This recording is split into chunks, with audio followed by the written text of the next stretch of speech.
sale compartir entero, grande. ¿Qué es lo que vieron que ustedes vieron el tema indicadores?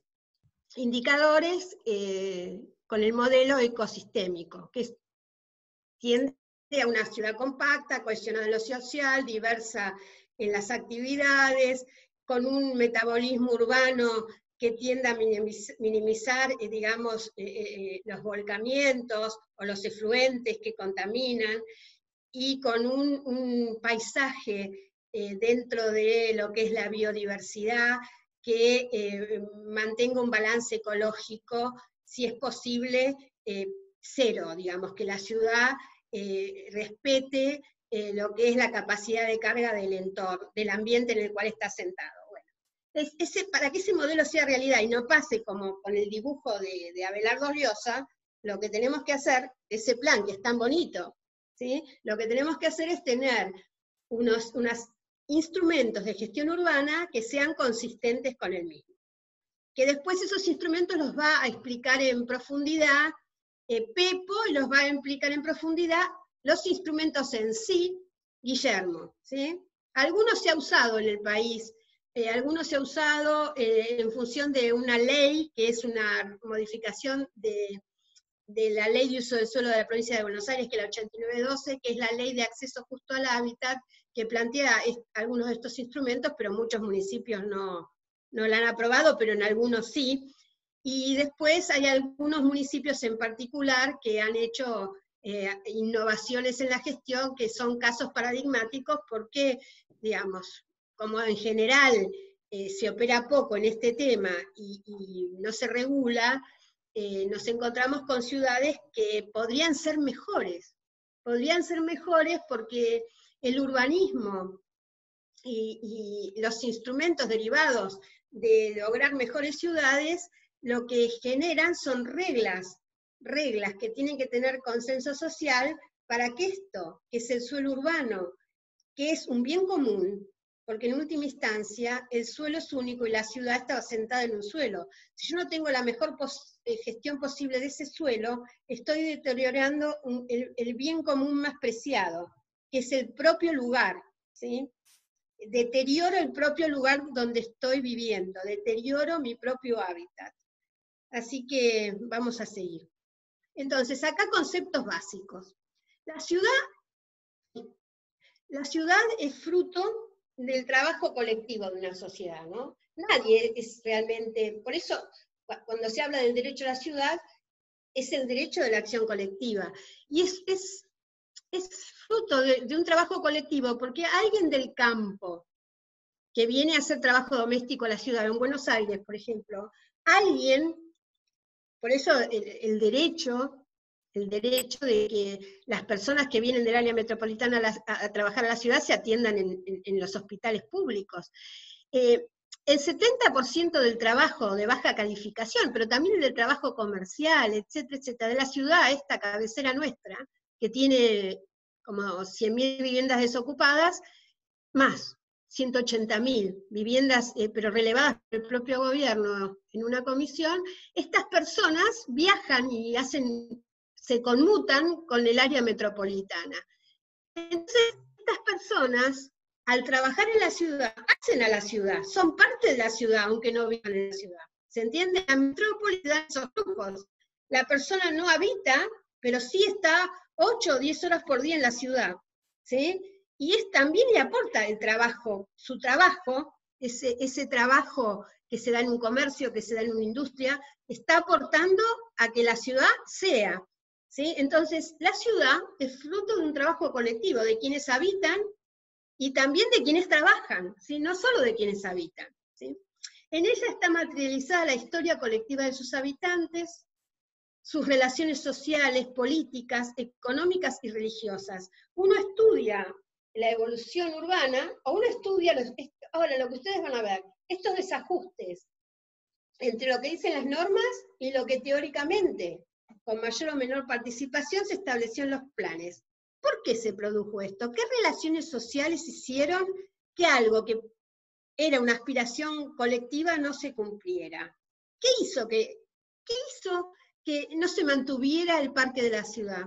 ¿Qué hizo que el parque de la ciudad se convirtiera en una cantera para tomar brosa para mejorar una calle?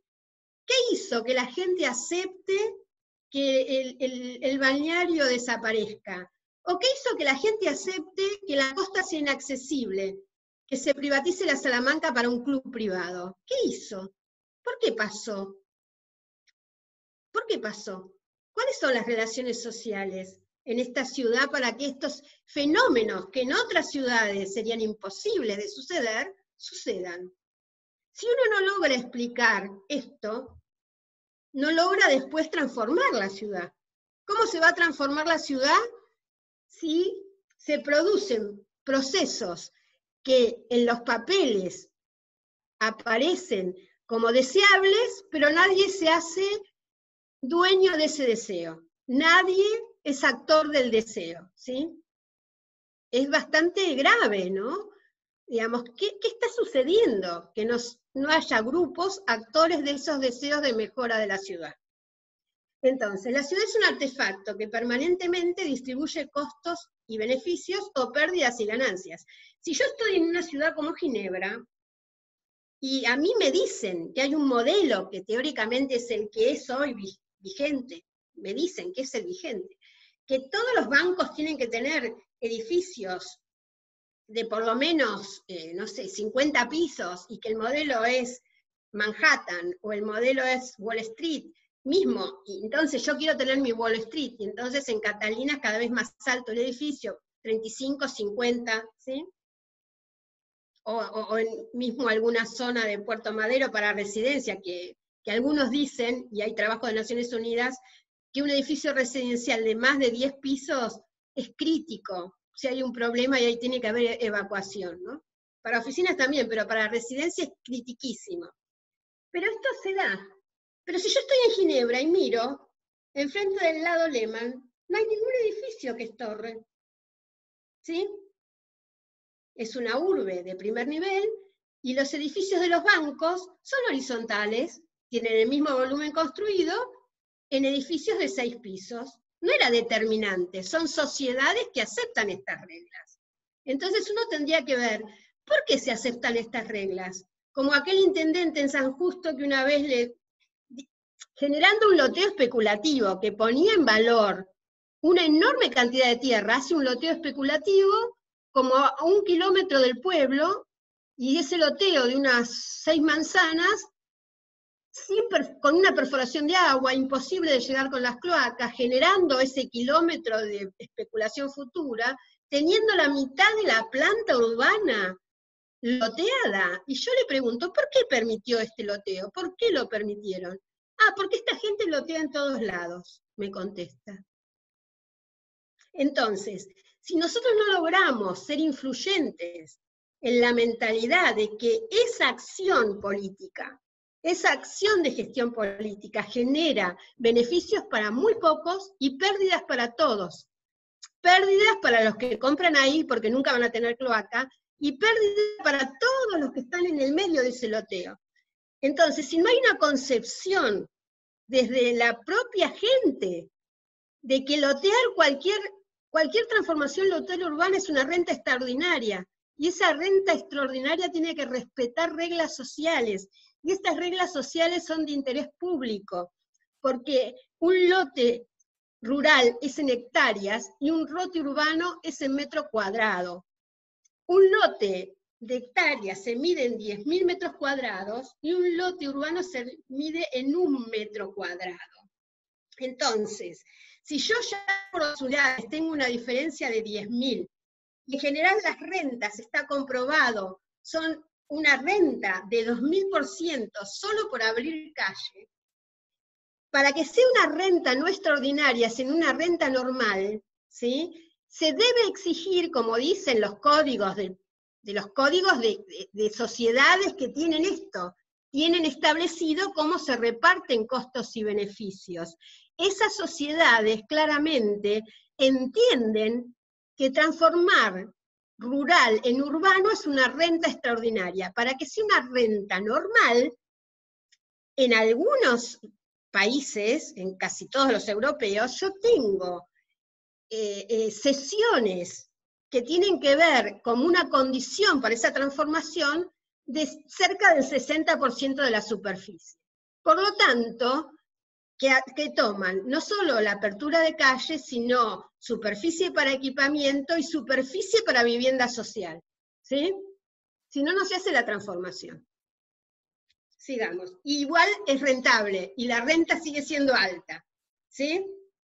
Pero es algo más normal que esa renta extraordinaria que directamente es una renta usuraria, ¿sí? Y que perjudica a la sociedad hacia futuro, porque después no hay suelo para equipamientos, porque la ciudad es suelo urbano, y suelo creado es un suelo con equipamientos y con las infraestructuras necesarias. Si esto se permite, la renta extraordinaria, en inglés se llama landlord, al dueño del suelo, se está perjudicando a toda la ciudad en la generación de un suelo urbano de aquello que al otro le generó una renta extraordinaria. ¿Se entiende? A ver, ¿se entiende? Muy bien. ¿Se entiende, Virginia? ¿Sí? Bueno, sigamos. Sigamos, tengo yo que moverme en las diapositivas. Bueno, ya estamos.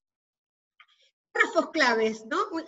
La nueva agenda urbana dice: nos comprometemos a preservar y promover la función social y ecológica de las tierras, incluidas las zonas costeras que dan apoyo a las ciudades y los asentamientos urbanos, y a fomentar soluciones basadas en los ecosistemas, para garantizar pautas de consumo y producción sostenibles, a fin de que no se sobrepase la capacidad generativa de los ecosistemas.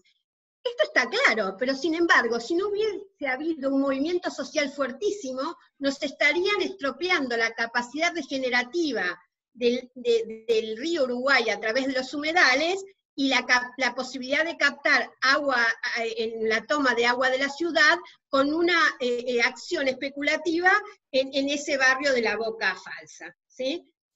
Porque estos temas en las sociedades que tienen conciencia directamente ya están establecidos. Es el pacto social urbano, que nosotros no lo tenemos establecido. Nosotros tenemos establecido dejar hacer al dueño de la tierra lo que se le da la gana, solo por ser dueño de la tierra. Y eso no está, desde el punto de vista de la construcción colectiva de la ciudad, es lo más aberrante y demuestra un primitivismo urbano prácticamente de la época feudal.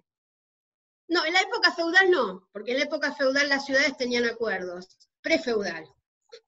Sí, tal cual. Nos comprometemos también a promover el uso sostenible de la tierra, a mantener preurbano, digamos, quiero decir, feudal preurbano, porque la ciudad tenía mucho control y tenía acuerdos de gestión.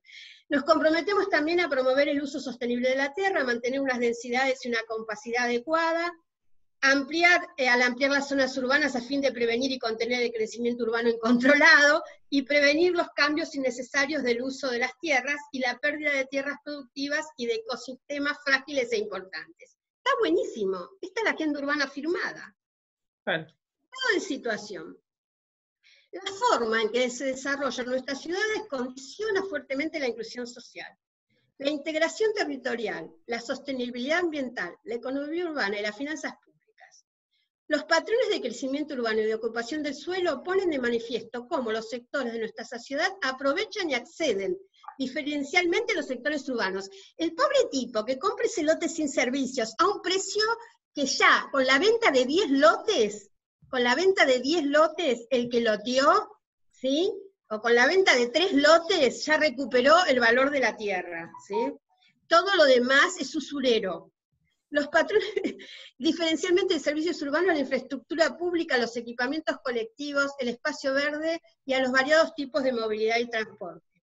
Un crecimiento armónico y equilibrado en el territorio debe permitir que la construcción de vivienda vaya acompañada de la correspondiente infraestructura, servicios dotacionales de infraestructura y equipamientos.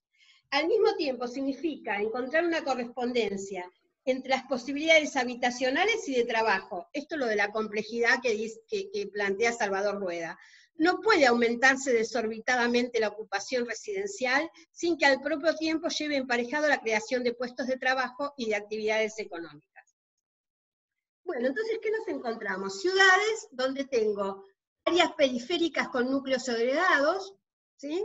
Hasta en Concepción, en una época se decía que ese tipo de urbanización tenía que ver con la seguridad y era solamente un problema de las grandes metrópolis, pero aparecieron como hongos estos productos inmobiliarios en ciudades intermedias hasta pequeñas y hasta en pueblos, ¿sí? Generando un producto inmobiliario en el cual la renta es súper desmedida, porque se cobra por poner un cerco y por no tener tampoco equipamiento, porque en general son solamente residenciales y muchos hasta tienen precarios infraestructuras, unas rentas altísimas y a veces tienen una mala localización.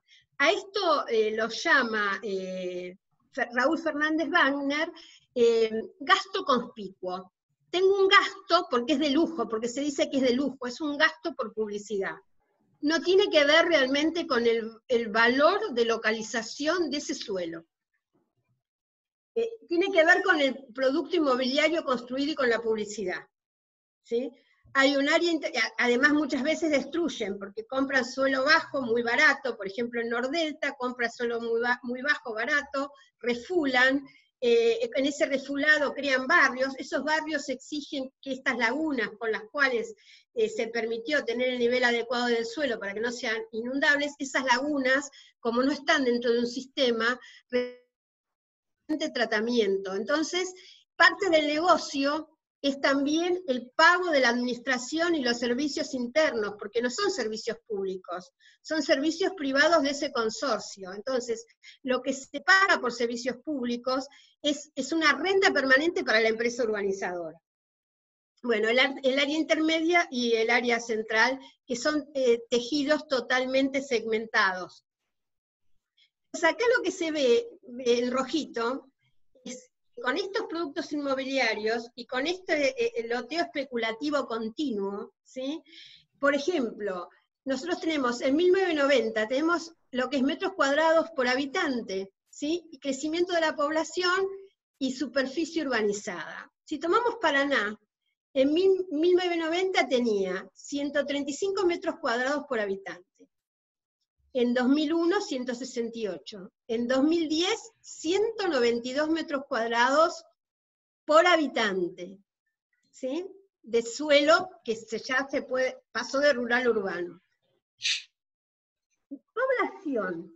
La población creció en ese periodo, ¿no? De acá la población, el crecimiento de 1991, el último periodo, los últimos 10 años, a 2010, creció el 20%, pero la superficie urbana creció un 71%. Imaginen los gastos que significa mantener esa expansión urbana en los servicios de recolección de residuos, en los servicios de provisión de agua potable o en los servicios de provisión de cloaca. Es el mantenimiento de toda esa extensión de servicios. Entonces, ese urbanismo de productos, el modelo de desarrollo urbano característico de la era de la globalización es el de la urbanización difusa y discontinua, mediante productos urbanos, también en el centro, y se ve en Concepción, hacen estos edificios que no son buenos metabólicamente, que fracturan el terreno, el tejido, que no son de buena calidad de materiales, y que en general ni siquiera tienen medios de oscurecimiento y de regulación de la luz. Bueno, productos urbanos, constituidos de enclaves o parques temáticos mercantilizados, y por otro lado, el surgimiento de permanentemente áreas degradadas, porque estos productos urbanos y esta expectativa de los especuladores y desarrolladores de generar estos productos, y de los dueños del suelo, de que esos productos sean construidos en sus terrenos, y de estos códigos que permiten estas densidades o estos usos, hacen que los dueños del suelo estén esperando que esto se produzca. Entonces se produce un aumento permanente del valor del suelo, y unas burbujas del valor del suelo que hace que nadie pueda acceder a un suelo medianamente de buena accesibilidad y con una localización aceptable, generándose enormes huecos urbanos. Entonces, una urbanización de suelo regional que puede darse sin crecimiento económico, o en América Latina sin crecimiento económico, estas periferias sin crecimiento económico, y en Europa sin crecimiento demográfico. Entonces, este urbanismo de productos genera esto, viene una destrucción del patrimonio. Esto es en Belgrano, en la calle Ciudad de la Paz, y entonces vemos este petit hotel, todo Belgrano era así, estaban estos petit hotel o viejas casonas con jardines, Caserón de San Telmo tiene un tango, Caserón de Belgrano tiene un tango, está entre dos productos inmobiliarios. Este modelo que ustedes ven ahí es un modelo típico que se dio, digamos, desde el 2000 fue el modelo típico, ¿no? En general, todos estos no tienen cortina de enrollar, ¿no? Se ahorran hasta la cortina de enrollar, no tienen medio de oscurecimiento, la gente tiene que poner blackout. Algunos tienen doble vidrio, pero muchos no. Entonces, nadie se cuida tampoco en las condiciones de habitabilidad, ¿no? Entonces, desde hace un tiempo, esto es interesante, el mercado, esto está en La Nación, los terrenos bien más buscados. Desde hace un tiempo el mercado experimenta una nueva tendencia. Nosotros cada vez más tenemos más desarrolladores que nos consultan con la idea de adquirir viejos edificios, bien ubicados, que no aprovechen toda la capacidad construible. La capacidad construible es lo que dan los códigos, eso es lo que ustedes tienen que ver. Entonces, si yo pongo una capacidad construible, ya estoy destruyendo el patrimonio que hay ahí, ¿sí? La capacidad construible con el objetivo de demolerlos para proyectar allí un nuevo inmueble que haga uso de la totalidad digitable que permite allí la zonificación, comentó Baibum. Ahora, ¿esto qué sucede? No importa la calidad de lo que va a ser destruido, ¿no? Entonces, la densidad por sí sola es un indicador que no alcanza. Hay densidades bien diseñadas y otras que no. La ciudad de Buenos Aires ya tiene una densidad alta, ¿sí? Sobre todo si yo tomo la densidad, la descompresión de esa densidad a través de los espacios verdes o libres, en la ciudad hay 2 metros cuadrados de verde por habitante, o sea que no resiste, pero se ha hecho un código, ¿sí? Se ha hecho un código que aspira a llegar a 6 millones de habitantes, cuando la ciudad tiene 3 millones. Lo que se aspira, ¿sí? Es a tener, y este volumen construido de 3 millones, tiene masa construida, ¿sí? La ciudad ha duplicado su masa construida, pero ha mantenido su cantidad de habitantes, y ha aumentado la cantidad, el crecimiento de habitantes, o el sostenimiento de esos 3 millones de habitantes de la ciudad se ha dado en los últimos 6 censos en las áreas de barrios populares, en las áreas de villas de emergencia. ¿Por qué? Porque este exceso de densidad y esta pérdida de calidad de vida expulsa a quien puede pagar, y quien puede pagar se va a productos inmobiliarios en la periferia. Entonces tenemos una ciudad con una masa construida no habitada, pero con malas condiciones ambientales, y unas personas que permanecen en la ciudad en pésimas condiciones de vida, ¿sí? Entonces, ¿cómo se rompe esto? Miren esta imagen. Acá, esta densidad de la nueva vivienda colectiva. Vemos, esperen, vemos en el primer ejemplo una densidad en un punto. El otro, las tiritas típicas o los duplecitos de los planes federales. Y después tenemos una densidad intermedia, que un poco fue la que quisimos generar en las intervenciones del último ejercicio, de una densidad de unas 75 viviendas por hectárea, con una construcción de mediana cobertura del suelo. Mediana cobertura del suelo generando una densidad, digamos, tengo una densidad por hectárea, pero tengo una densidad absoluta en un punto que es mucho más baja, ¿sí? Que esta densidad absoluta en un punto, como el primer ejemplo, ¿sí? Entonces, que además esta densidad lo que genera es un problema hasta de administración de los grupos, ¿no? Hay muchos estudios diciendo, yo acá tengo, digamos, a lo mejor 1.500 personas que viven en una torre, que es lo que está pasando ahora en la densificación del área central de Santiago, en lo que es Santiago Central, donde se han generado, fíjense, busquen en internet Santiago Central, unos volúmenes impresionantes, con poquísimos ascensores, lo que están llamando con apartamentos de 18 o 20 metros cuadrados, con gran hacinamiento, lo que genera unos nuevos indicadores de baja habitabilidad, unos nuevos indicadores de baja habitabilidad en construcción nueva de alta densidad. Ya no es el conventillo de la Boca, sino son esas torres como palomares, con pésimas condiciones de accesibilidad a los apartamentos y con estados de hacinamiento feroces por el aumento permanente del valor del suelo.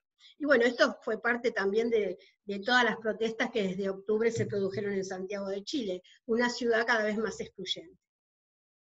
Bueno, ¿qué pasa con la sostenibilidad de la fauna urbana? Yo tengo una urbanización de 40.000 habitantes. Si yo tengo 50 habitantes por hectárea, como una ciudad dispersa de baja densidad, o si tengo una ciudad con un promedio de densidad de habitantes de 150 o de 300, el costo, ¿sí?, en la última es 5 veces más caro, o sea, es digamos, un 500% más caro hacer una ciudad dispersa que hacer una ciudad concentrada.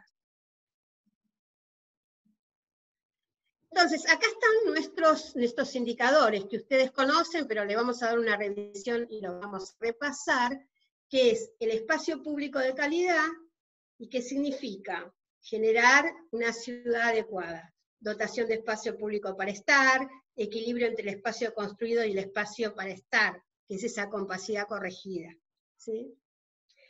Por otro lado, el consumo eficiente del suelo, contención en la ocupación del nuevo suelo urbanizable, una respuesta equilibrada a la demanda de vivienda y también para actividades productivas, una renovación urbana de tejidos degradados, en general en las ciudades que ahora están teniendo cuidado con este problema del ahorro energético y no generar basura de la construcción, lo que se hace es transformación de los tejidos. Una ocupación compacta, una ocupación contigua a las zonas consolidadas. Una movilidad sostenible, ¿qué significa? Una reducción de los desplazamientos dependientes del auto privado, una cobertura de la red peatonal y de transporte público. Con respecto a la densidad de actividades y usos, una continuidad espacial y funcional de la calle y corredor, plantas bajas para usos no residenciales y productivos, ¿sí? Con respecto a la máxima suficiencia de flujos, patrones de consumo y energía más sostenibles, aumento de la producción local. Con respecto también a los flujos metabólicos, recuperación de los residuos urbanos. Bueno, yo ahora empecé compostaje en mi casa, después le cuento, pero hace 15 días que no genero basura orgánica. Después les muestro cómo va mi compactadora, digamos. No sería compactadora, compostadora. Con respecto a la biodiversidad, conectividad de espacios verdes para las aves y para otras especies, en muchas ciudades uno ve permanentemente ardillas por la calle, ¿no? Porque hay hábitats donde puedan estar. Suelos permeables, en vez de ver ratas, ves ardillas, ¿no? Suelos permeables y árboles autóctonos.